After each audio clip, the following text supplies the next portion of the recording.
नमस्कार, मैं हूं आलोक त्रिपाठी और आज हम बात करेंगे केंद्रीय मंत्री एसपी सिंह बघेल से। सर, आपका ईटीवी में बहुत बहुत स्वागत है। हाल ही में उपचुनाव संपन्न हुए हैं उत्तर प्रदेश में और कुछ 2 राज्यों में चुनाव हुए। किस तरह से देखते हैं आप इन चुनावों को? देखिए, गुजरात की जो जीत है वो तो एक बहुत ही बम्पर जीत है। सभी रिकॉर्ड तोड़ दिए गए हैं और जो गुड गवर्नेंस का और गुजरात मॉडल की नींव मोदी जी रख करके आए थे, उसकी फसल आने वाली पीढ़ियां काट रही हैं। जहां तक हिमाचल का सवाल है, हिमाचल का ट्रेंड रहा है कि वो तवे पे रोटी पलटते रहते हैं। तीसरा, उत्तर प्रदेश के संदर्भ में अगर मैनपुरी समाजवादी पार्टी जीती है तो वो केवल एक लाइन है कि वो अपनी सीट को बचाने में सफल हुए, कोई नई उपलब्धि नहीं है। क्योंकि मुझे जहां तक याद आ रहा है और ठीक से याद रहता है मुझे, 1989 के जनता दल के चुनाव में उदय प्रताप सिंह जी जनता दल से जीते, मैंने समाजवादी पार्टी से। फिर 91 की राम में सचपा से वो जीते, फिर 96 में नेताजी आगे वो जीते, फिर 98 में बलराम सिंह मुलायम सिंह जी एक हुए, वो जीते, फिर 99 में जीते, फिर नेताजी 2004 में 2 जगह लड़े, इस्तीफा दिया तो धर्मेंद्र जी जीते, फिर 2009 में 2 जगह लड़े, इस्तीफा दिया तो तेज प्रताप जी जीते। तो ऐसे 14 की लहर में भी वो लोग जीते और 19 की लहर में जीते जो भाजपा के पक्ष में थी। लेकिन एक मजेदार बात है जो पहली बार कोई इस बात को कह रहा है कि 2019 का चुनाव हमारे लिए कठिन था, क्योंकि उत्तर प्रदेश की 2 बड़ी पार्टियां जिनके वोट ट्रांसफर करने की क्षमता है, दोनों एक हो गई। और बहुजन समाज पार्टी चाहे आगरा, एटा, फिरोजाबाद, हाथरस, मथुरा, लीगर, मैनपुरी हो या लखनऊ और उन्नाव और बाराबंकी हो, 1 लाख से 1.5 लाख वोट डाल देते हैं वो। तो नेताजी कम से कम बेस 1 लाख पाए थे, तब केवल 94,000 से जीते थे। ये भारत की जनता का सेंटीमेंट देखिए कि मुलायम सिंह जी जीवित थे, चुनाव लड़े 3 साल पहले और बसपा का गठबंधन था। अब नेताजी नहीं थे, बसपा का गठबंधन नहीं था, तो 2,82,000 से डिम्पल यादव जीतती है। तो क्या हुआ इस चुनाव को आप लोगों ने अच्छे से नहीं लड़ा? नहीं, जिंदा रहते हुए जनता उनको हराने का प्रयास कर रही थी। 94,000 बसपा के गठबंधन के बावजूद, अगर बसपा 1 लाख नहीं देती थी वो 6,000 से आ जाते। लेकिन जब वो नहीं रहे तो सहानुभूति की लहर चली कि लंबे समय तक उनकी सेवा रही है और केवल 15 महीने का चुनाव है, 16 महीने का चुनाव है, तो उनको जिता दिया जाए। नहीं, लेकिन तो ऐसा ने कहा था लोग समझेंगे मुझे मेरे मरने के बाद। जी नहीं, लेकिन ऐसा भी कहा जा रहा है कि जैसे आप लोगों का फोकस पूरा गुजरात की तरफ था, महाराज जी ने भी वहां पे एक ही सभा की, बड़े नेता वहां कम पहुंचे मैनपुरी में, वरना ये जो हार जीत का अंतर था इसको भाजपा कम कर सकती थी। हाँ, अंतर कम होता, लेकिन एक साथ हिमाचल के चुनाव थे, दिल्ली में एमडीसी के चुनाव थे, गुजरात का चुनाव बहुत महत्वपूर्ण था। गुजरात बिगड़ता है तो खराब संदेश जाता, और रामपुर भी था तो वो भी बहुत टारगेट पे थी कि उसको जीतना है, खतौली को बचाना था। और मैनपुरी, लेकिन खतौली आप बचा नहीं पाए, तो वो रामपुर भी नहीं बचा पाए। मैनपुरी अगर जीते हैं तो एक ही लाइन आपको लिखना चाहिए कि विरासत बचा पाई, लेकिन रामपुर पे लिखना चाहिए कि राजनीति का नया संदेश आया है, क्योंकि 50% से ऊपर अल्पसंख्यक के लोग हैं और 50% से ऊपर जिसका वोट बैंक होता है सीट वही जीतते हैं। इसका मतलब है कि मोदी जी का सबका साथ, सबका विकास, सबका विश्वास, सबके प्रयास पर रामपुर ने मोहर लगाई है। लेकिन थोड़ा रिजिड है जी, रिजिड है और लीगी लोग हैं। नहीं, वहां पे तो ये कहा जा रहा है कि आजम से स्वाभाविक तौर पे लोग नाराज थे। वो पिछले बार अपनी विधायक निधि तक नहीं खर्च कर पाए, जेल में बंद थे, उन्होंने लोगों पे कोई ध्यान नहीं दिया और उनके भ्रष्टाचार के मामले भी उजागर हुए थे, इसलिए लोग नाराज थे। लेकिन खतौली में जहां 6 महीने पहले आप जीत के आए थे, वहां हार के 6 महीने में ऐसा क्या हुआ? क्या जनता की कोई नाराजगी? राजनीति में कई कारण होते हैं, लेकिन रामपुर की जीत से समाजवादी पार्टी, हमारी जीत से समाजवादी पार्टी जितनी मैनपुरी पे इतरा रही उतना इतरा नहीं चाहिए, एक नया संदेश गया है। आजमगढ़ अभी अब बेस मैनपुरी को लेकर सब लोग चल रहे हैं, लेकिन आजमगढ़ जैसी सीट को मुलायम सिंह जी अखिल मान लड़ने गए होंगे तो कुछ रहा होगा, अखिलेश मान लड़ने गए होंगे तो बहुत सेफ मान के गए होंगे, क्योंकि इन लोगों का वहां कुछ है नहीं, कुछ का मतलब कोई वहां के रहने वाले नहीं है, और उसको भारतीय जनता पार्टी ने जीता है। 3 साल पहले बदायूं को जीता है, कन्नौज को जीता है, फिरोजाबाद को जीता है। तो बहुत ज्यादा उनको अभी बहुत खुश होने की बात नहीं है। मैनपुरी तो वो कभी हारे ही नहीं है, लेकिन गढ़ समझ के जो परिवार के लोग बदायूं जाते हैं, कन्नौज जाते हैं, फिरोजाबाद जाते हैं और आजमगढ़ जाते हैं, वो सीटें वो लूज कर रहे हैं। मैनपुरी की जीत ने एक निश्चित रूप से समाजवादी पार्टी में जोश भर दिया है, और जो मुलायम सिंह के जीते जी नहीं हो पाया वो उनके मरने के बाद हो गया, चाचा भतीजे एक हो गए हैं। आपको लगता है कि इस एकता से कोई फर्क पड़ेगा अगले चुनाव में? 2024 कहूँ कि जो समाजवादी पार्टी का वोट बैंक है, जातियों का नाम लेना उचित नहीं है, वो पॉलिटिकल ट्रेन है, वो 2 नेताओं को नहीं मानते हैं, वो एक ही नेता को मानते हैं। एक के एडमायरर हो सकते हैं, लेकिन वोटर एक ही के होते हैं। मैं बहुत बड़े दिल से स्वीकार कर रहा हूँ कि शिवपाल जी का जसवंतनगर में असर है, लेकिन बगल में फिर जो है मैनपुरी विधानसभा है या भोगांव में, वहाँ उनके एडमायरर हो सकते हैं, उसके वोटर नहीं है। तो शिवपाल जी के आने से एक विधानसभा पे असर पड़ा और वो दिख भी गया। जसवंतनगर की लीड इस बात का प्रतीक है। और लेकिन शेष उत्तर प्रदेश में उनके ट्रांसफर करने की क्षमता नहीं है। अभी उत्तर प्रदेश में निकाय चुनाव होने जा रहे हैं और समाजवादी पार्टी जो कि एक जीत से उत्साहित है, उनको लगता है कि 20 चुनाव में वो भारतीय जनता पार्टी को कड़ी टक्कर देंगे।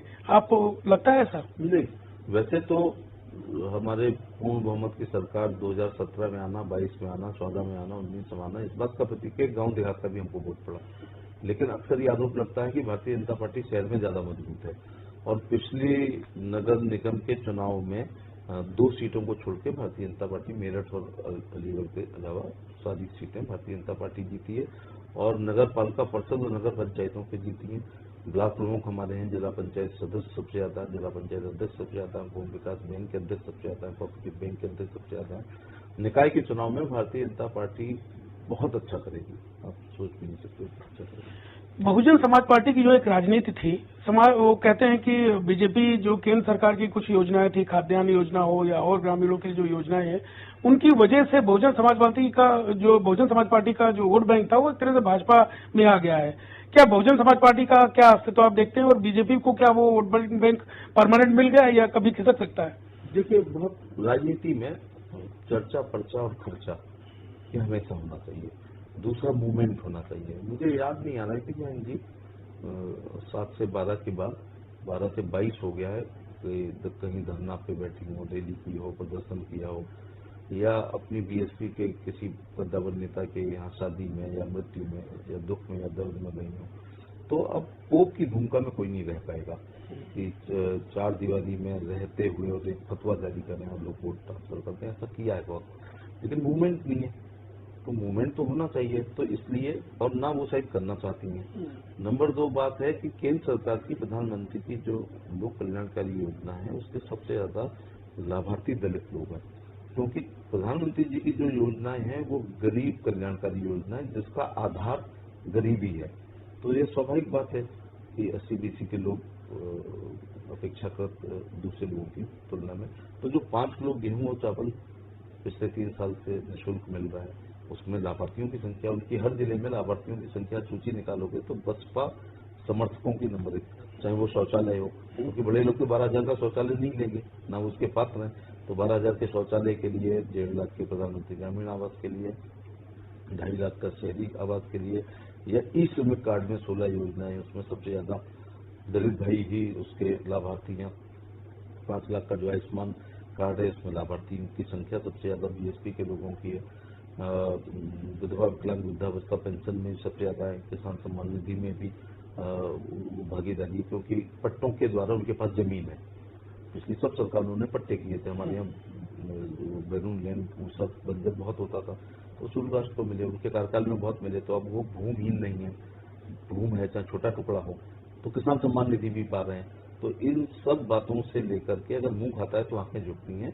उनका झुकाव भारतीय जनता पार्टी के, खासतौर से केंद्र सरकार की योजना है, और जो उत्तर प्रदेश सरकार का लॉ एंड ऑर्डर है, क्योंकि जो जबर लोग हैं उनकी गुंडागर्दी निर्बल पर चलती है। तो लॉ एंड ऑर्डर अच्छा होने से सबसे ज्यादा वो सुरक्षित अपने को महसूस करते हैं। ये बीजेपी के साथ जी। अभी एक विषय उत्तर प्रदेश में चल रहा है, जीएसटी की छापेमारी हो रही है, तमाम जिलों में विरोध हो रहा है, व्यापारी उससे नाराज है। अभी रक्षा मंत्री से भी कल व्यापारी मिले हैं जाके, इसको लेके कैसे देखते हैं? व्यापारियों को बहुत लगता है कि उनको परेशान किया जा रहा है।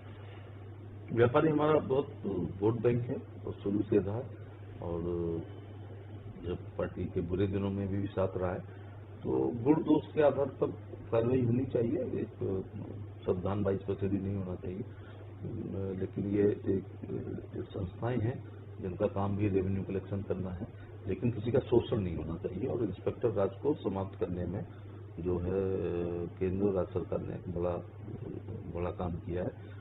शोषण नहीं होना चाहिए, मैं कहना चाहूँगा। एक विषय अभी इस समय मीडिया में बहुत चर्चा में है कि सरकार बहुत जल्दी समान नागरिक संहिता का जो मसौदा ला सकती है।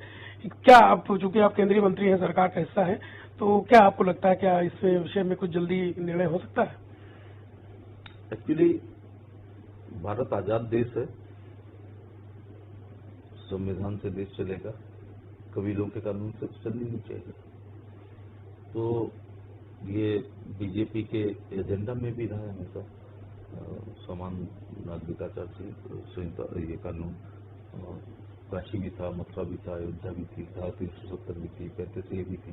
तो धीरे धीरे जो जो वादे किए थे देश की जनता को मोदी जी के नेतृत्व में, उनको हम पूरा कर रहे हैं। और ये कॉमन सिविल कोड जो है, ये IPC जब सब पे लागू होती है, CRPC सब पे लागू होती है, CPC सब पर लागू होती है, इंडियन एविडेंस एक्ट सब पे लागू होता है, पुलिस रेगुलेशन देश पर, motor vehicle act, excise act सब पर होता है। तो फिर ये 3 तलाक एक दूसरा तरीका था।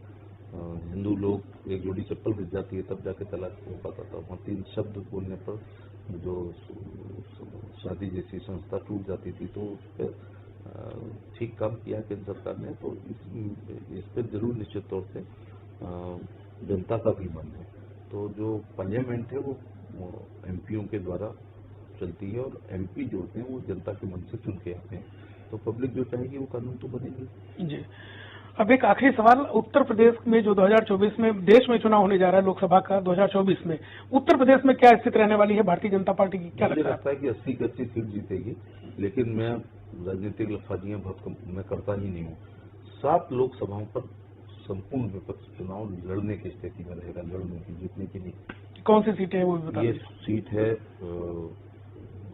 मैनपुरी, बदायूं, संभल, कन्नौज, फिरोजाबाद, आजमगढ़, मुरादाबाद, और एक विपक्ष कांग्रेस भी है, रायबरेली। यहाँ पर इनके बस्ते लग पाएंगे, बसपा का खाता नहीं खुलेगा। हाँ, इनके बस्ते लग पाएंगे केवल 7-8 सीटें। ये जो शेष पर जो है चुनाव लड़ने की स्थिति में नहीं होगी संपूर्ण विपक्ष, चाहे वो सपा हो, चाहे बसपा हो, चाहे। अभी भी इन्हीं सीटों पर मैं लड़ाई मान रहा हूँ, लेकिन इन्हीं में से आजमगढ़ हम जीत चुके हैं, रामपुर हम जीत चुके हैं, बदायूं हम जीत चुके हैं, कन्नौज हम जीत चुके हैं, फिरोजाबाद हम जीत चुके हैं। लेकिन मैं उदारता के साथ एक प्रोफेसर के रूप में कॉफी जाता हूँ। तो 8 पर लड़ाई होगी, लेकिन इन्हीं में से हम लोग जीत चुके हैं, और अमेठी जीत चुके हैं। तो एक बड़ी बात है। और सपा बसपा के गठबंधन में जीत चुके हैं, इनके घर के 3 लोग हारे हैं। तो वो चुनाव कठिन था, वरना हम 4 कैबिनेट मंत्रियों को लड़ाया जाता, कई MLA पॉपुलर को लड़ाया गया था। लेकिन क्या हुआ कि अमित शाह जी की रणनीति थी, हम 51% पे लड़ेंगे। तो बेमेल जब शादी होती है तो ज्यादा नहीं चलती है। मैंने एक सभा में कहा था आप लोगों से कि आज की तारीख, स्थान और समय नोट करो। ये चुनाव केवल बाढ़ से बचने के लिए है, गठबंधन। तो चाणक्य ने बहुत पहले कहा था कि यदि कोई राजा लोकप्रिय होगा, जैसे मोदी जी हैं, तो दुश्मन के दुश्मन हमारे दोस्त के सिद्धांत पर दुर्लभ संधि होगी। ऐसी हुई थी। जैसे ही चुनाव निपटा तो मैं जी ने कहा कि हमसे तो इन्होंने हमारा वोट ले लिया और हमको अपना वोट ट्रांसफर नहीं किया। अब ये बयान उनका गलत है। इसलिए बयान गलत है कि गठबंधन था तो BSP के 10 MP थे और समाजवादी पार्टी के 5 थे।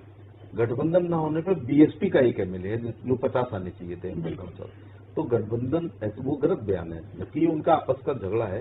लेकिन मैं तो बहुत अपनी स्पष्ट बात के लिए कहा जाना चाहता हूँ कि गठबंधन था 10 MP है, गठबंधन टूटा तो 1 विधायक ही केवल, और वो 1 विधायक भी काफी कुछ अपनी दम पर है। तो अब सोच लीजिएगा कि ये गठबंधनों का होता, उस गठबंधन में हम लोग जीत करके है। अब आप मान के चल रहे हैं कि 2024 के चुनाव में बसपा का कोई जो है वो ऐसे नहीं रहेगी राजनीति, टिकट लेने वाले भी नहीं होंगे, और जो टिकट लेंगे तो टिकट देने का तरीका बदलना पड़ेगा। मंत्री जी, हमसे बात करने के लिए बहुत बहुत धन्यवाद। ये थे केंद्रीय मंत्री SP सिंह बघेल, जिन्होंने उत्तर प्रदेश की राजनीति, देश की राजनीति और विभिन्न विषयों पर हमसे चर्चा की। कैमरामैन विजय के साथ मैं आलोक त्रिपाठी, ETV भारत, लखनऊ।